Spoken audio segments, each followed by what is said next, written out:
Cornell and Harvard say that the optimum amount of meat in a healthy human diet is precisely 0. Water, as you know, is the new oil. Nations will soon be going to war for it. Underground aquifers that took millions of years to fill are now running dry. It takes 50,000 liters of precious drinking water to make 1 kilo of beef. Today, 1 billion people are hungry.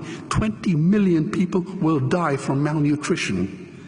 Cutting meat by only 10% will feed 100 million people, and eliminating meat will end starvation forever. If everyone ate a Western diet, we would need 2 planet Earths to feed us. We've only got one, and she is dying. Greenhouse gas emissions from livestock is 50% greater than transport, as Peter said. Cars, trains, buses, ships, lorries, the whole lot. And as I travel around the world, I see poor countries who sell their grain to the West while their own children starve in their arms. And the West feeds it to livestock so we can eat a steak? Am I the only one who sees this as a crime?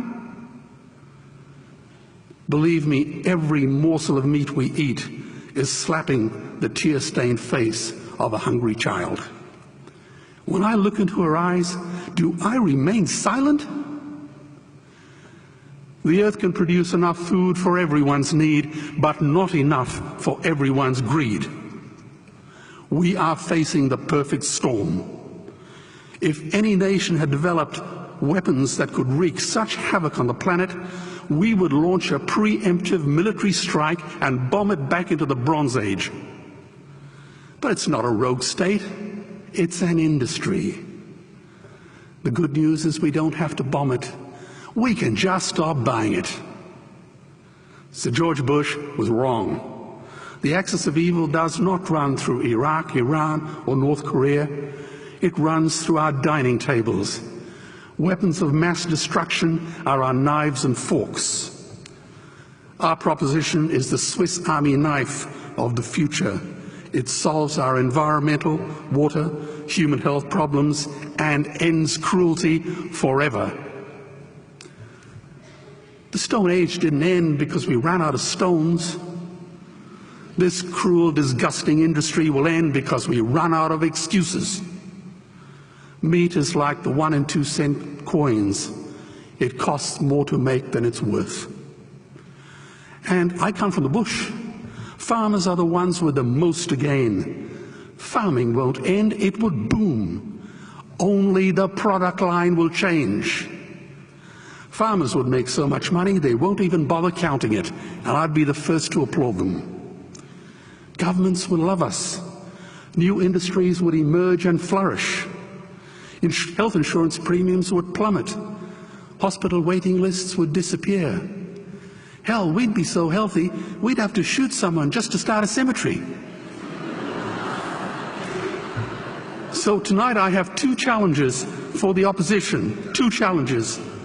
Meat causes a wide range of cancers and heart disease. Would they name one disease caused by a vegetarian diet? And 2, I'm funding the Earthlings trilogy. If the opposition is so sure of their ground, I challenge them to send a copy of the Earthlings DVD to all their colleagues and all their customers. Go on, I dare you.